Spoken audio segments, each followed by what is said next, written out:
To sell your house or to rent it out, are you unsure of which way to go? Stay tuned to this video where we are going to give you some things to consider when making the decision.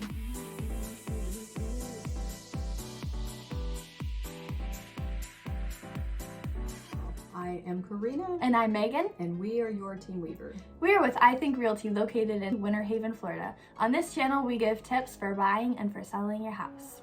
If you are new to our channel, be sure and hit subscribe. We all know that life happens, whether you got a new job, your job moved you, maybe your kids moved out and now you need a smaller house, or vice versa, you need a bigger house.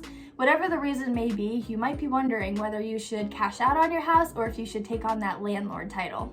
Let's start with some pros and cons for renting out your house. Pro number one, it's a great source of passive income. It's a great way to generate wealth. And typically it does not require a whole lot of effort or time. Pro number two, say you have to relocate due to life happening, but you have a personal attachment to the house. It's a great way to be able to keep your house without selling it. Just think of it as your tenants would pay your mortgage for you until you get back. Pro number three, maybe you've always wanted to be a landlord. If that's the case, then take this opportunity and run with it.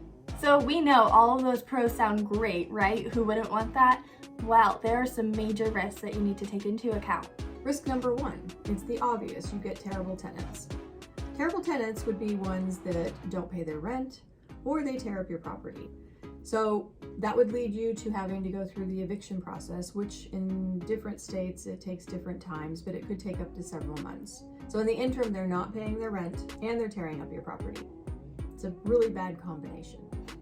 Even though you're not being paid rent, your bills unfortunately do not stop. You still are going to be responsible for paying your mortgage, administrative fees, bookkeeping fees, maintenance and repairs, capital expenditures, the list goes on. So it's important that you have enough liquid cash to cover any of these expenses.